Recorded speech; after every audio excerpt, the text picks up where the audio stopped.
Hey everybody, this is Pastor Chuck from Relevant Church, Inland Empire, and you are watching Practically Speaking with Pastor Chuck. I was just doing some gardening. That's why I'm kind of sweaty and I got my do-rag, my bandana over my head. So I was doing some mowing the lawn and picking some weeds and trimming some trees and hedges and all those things. Because after all, it is springtime, right? Almost summer. But every time I'm doing that, the Lord usually speaks to me in profound ways. And he's talking to me today about sowing seed and for the future. And I want to talk to you and give you a few tips on what you should do with your stimulus check. Now, some of you have gotten them already and have begun to spend them and doing your thing. And some are still in the process of waiting. So hopefully I'm not too late for some of you all, and hopefully I'm just on time for the rest of us. So I want to talk to you about wisdom during this time. Proverbs 4:7 says this. It says, "Wisdom is the principal thing. Therefore get wisdom. And in all you're getting, get understanding."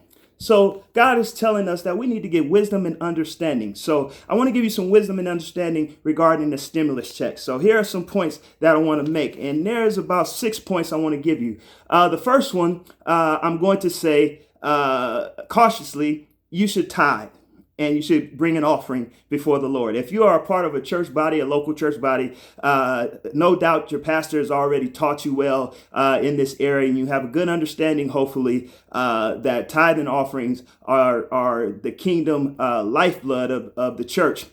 So you have an opportunity to partner with God in the kingdom building. So if you're at a church that you love and it's your church, you should tithe and you should perhaps consider giving an offering. And some of you are saying, well, of course, you're a pastor. Of course, you're going to say that. The pastor's always trying to get his, right? And that reminds me of a Good Times episode when the father, James Evans, found $20,000 that was stolen from a grocery market. And I guess it was a botched robbery, and he found the money, and they were vacillating as to what to do with the money, and he turned it in and all those things, and of course, as television and media always likes to portray, their pastor came to the house to inquire about the money and what they were going to do with the money. And sometimes that's the picture that is painted, unfortunately. But our stance at Relevant is simply this: you can do it or you can't. That's between you in God. Amen. We believe in Malachi 3:10 to bring all the tithes in the storehouse so that there may be meat in my house.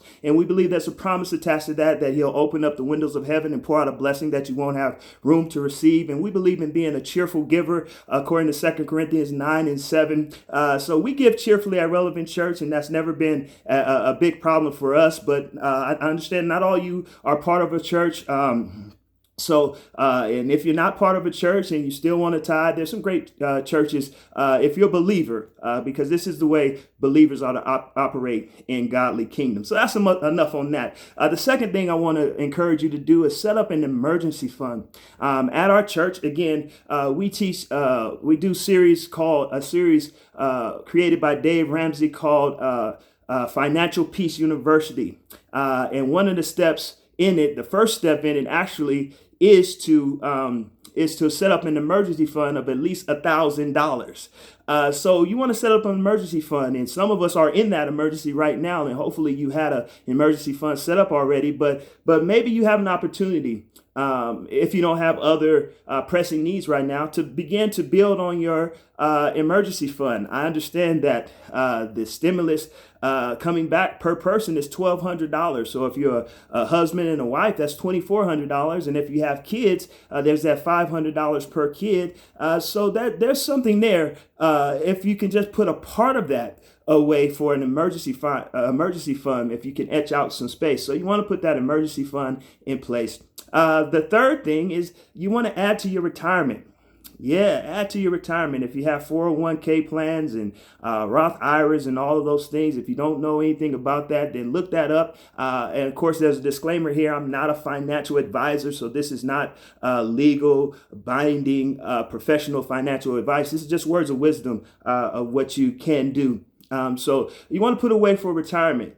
There's a rule of 72, and I know it, but it's hard to explain it. But once you hear it, it's really simple. So you can just go to YouTube and look up rule of 72, and I'm sure there's some great videos there that explain how your money compounds. So even a $500 putting away now, if you got years towards retirement, so especially if you're young, but even if you're a little older and closer toward it, that compounding interest, it adds up. So you take that $500 or $300 or $1,000 or the whole thing or whatever, and you put that away and don't touch it. And the market, I understand the market has been volatile, but it's kind of bounced back. I kind of watched my own Roth IRA take a big hit after some big gains last year. It took a big hit. So I kind of slowed down my contributions and to kind of wait to see. But then the next month, it went almost back up to what it was. And there was very little impact. So we're back to investing again the same way, and we're looking for other ways to invest. And then along those lines, number 4,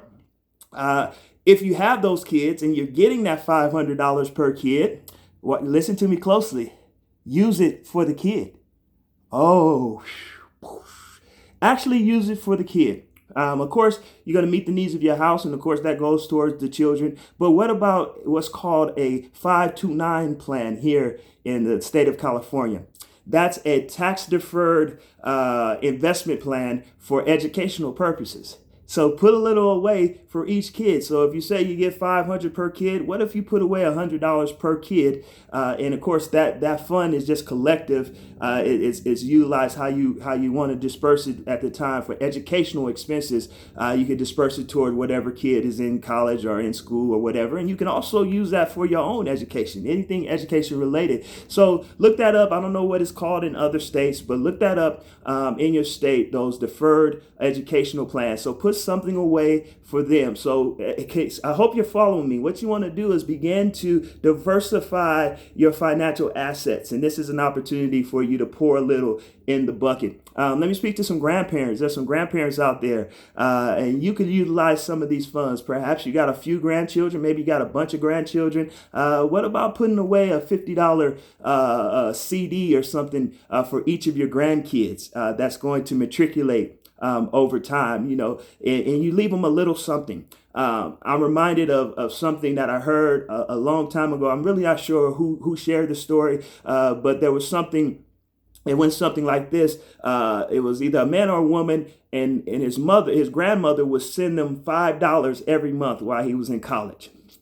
And that's such a powerful thing that he would look forward to that $5 check. And of course, $5 isn't much. It's you can get a Big Mac for $5. Amen. But imagine that in anticipation. Some of you all college students, you understand what I'm talking about. That $5, that Big Mac may be right on time. I remember me and my buddies, every time we got $5, we went and bought a bag of 39-cent cheeseburgers and everybody got to eat. And those were great times. But so it's not going to move the needle on their lives, but it is going to be inspirational. It's going to be motivating. It's going to give them that extra that sometimes you need while you're away, especially if you're away at college. It'll just give them that inspiring. It's going to make those memorable moments. And you as grandparents, great grandparents, you can do that. Even if you don't have a whole lot to leave behind, you're sowing a seed. Remember, I talked about you're sowing a seed and an inheritance toward your grandchildren, and they'll remember that generosity. And perhaps when they grow up and they plan financially and have careers and surpass hopefully what you were able to do as a grandparent, they'll remember those little things. And you don't know what that might, what kind of seed, what kind of fruit that might produce in their lives. And then also, the next point, number 5, take care of some big ticket items. There's some things in your house maybe you've been putting off. Maybe you need a new washer or dryer, and you're going to be shelter in place. So you want to make sure those clothes are extra clean and sanitized. Maybe it's time to get that new washer or dryer or microwave or whatever appliance or maybe there's some work on the car that really needs to be done. Even though you're not driving around a lot, you still need a reliable vehicle. So maybe this is the time for you to invest in some big ticket items that you were putting off. off. Me and my wife, we have a Jeep Commander that the engine just blew one day, and it's just been sitting, and I want to get it fixed, and we're trying to see if there's something available for us possibly to do that. So that's in discussion as to what we want to do. And then last but certainly not least, and this is not an exhaustive list by any stretch, I just want to get your minds pointed towards a good direction when you get that. Your short-term savings. So